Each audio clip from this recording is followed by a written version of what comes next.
Namaskar. Hello, friends. Today we will take up chapter 5 of the Geeta and complete it also. It is a small one. Verses 2 to 6 of chapter 5. Shri Bhagavan Uvacha Sannyasah कर्मयोगश्च निःश्रेयसकराबुभौ तयोस्तु कर्मसन्न्यासात् कर्मयोगो विशिष्यते ज्ञेयः स नित्यसन्न्यासी यो न द्वेष्टि न काङ्क्षति निर्द्वन्द्वो हि महाबाहो सुखं बन्धात् प्रमुच्यते सांख्ययोगौ पृथग् बालाः प्रवदन्ति न पण्डिताः एकमप्यास्थितः सम्यग् उभयोर्विन्दते फलं यत् सांख्यैः प्राप्यते स्थानं तद् योगैरपि गम्यते एकं सांख्यं च योगं च यः पश्यति स पश्यति संन्यासस्तु महाबाहो दुःखमाप्तुमयोगतः योगयुक्तो मुनिर्ब्रह्म न चिरेण अधिगच्छति. Literal meaning.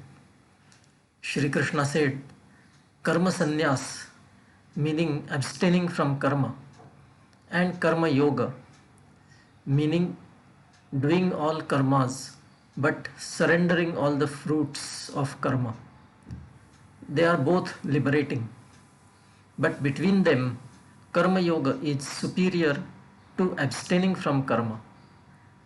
O Arjuna, one who does not hate anybody and does not desire anything should be regarded as always a sannyasi, that is, ascetic or renunciate, because he is free from all duality and hence he is easily liberated from the bondage to this world.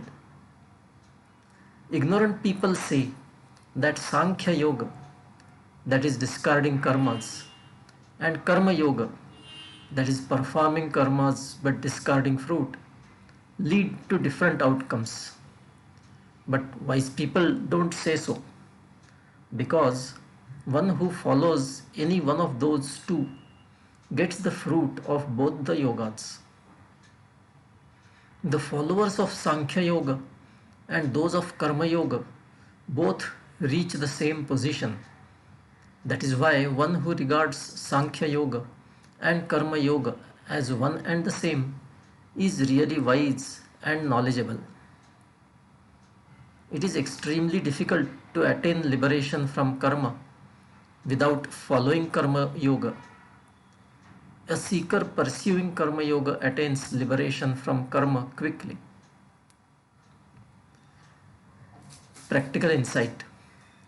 These verses talk about the two alternate ways of attaining liberation, namely karma sannyasa and karma yoga. Karma sannyasa is to be understood as discarding all karmas. It may amount to giving up family and home and going into a forest to pursue spiritual contemplation and liberation. Karma yoga, on the contrary, does not entail giving up karmas, but rather it means continuing to perform the due duties and not desiring any fruit thereof. Karma sannyas is obviously rather difficult for most seekers, but karma yoga is relatively easier, and hence that is the one recommended here by Shri Krishna. It needs a state of mind that has transcended all the duality. Then such a person may continue to live with his family in an outwardly normal way, and yet inside he is completely detached from everything. Verse 14 of chapter 5. न कर्तृत्वं न कर्माणि लोकस्य सृजति प्रभुः न कर्मफल संयोगम स्वभावस्तु प्रवर्तते. Literal meaning. God does not create karmas, doership and attachment to fruit, but all this is the play of Maya, that is illusion. Practical insight. The believers believe that there is a creator, God, who has created this creation. However, this verse seems to say something opposite, that God does not create anything and that it is all illusion. How should we understand this? To my mind, one acceptable way is to regard this creation as a dream of the creator. Like the dreamer is responsible for the dream, the creator may be said to be responsible for the creation, but only in a passive way, not active way. All the happenings in a dream are illusory, with nothing actually happening in a physical external worldly sense. Likewise, the creation can be regarded as an illusion. For this line of argument to hold, the creator needs to be a single entity who dreams up the creation.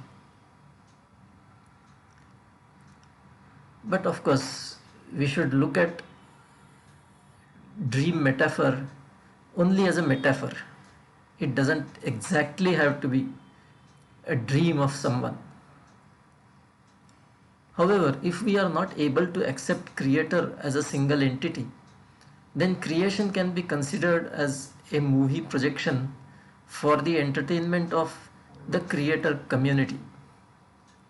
Again, whatever is happening on the movie screen is completely unreal, just a play of shadow and light.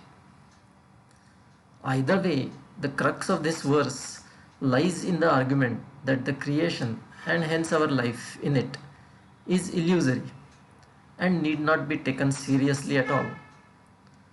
Moreover, the happenings in our life should not be attributed to an all powerful creator, but rather simply to be experienced at the material time and then put behind to move on without carrying any baggage. It also means that it is not really necessary or in fact right to expect God or the Creator to answer your prayers and grant you one or the other desire.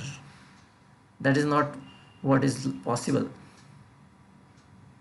That is the meaning of this verse, that God does not do anything. Verse 26 of chapter 5. कामक्रोधवियुक्तानां यतचेतसां विदितात्मनां यतीनाम् अमितः निर्वाणं ब्रह्म वर्तते.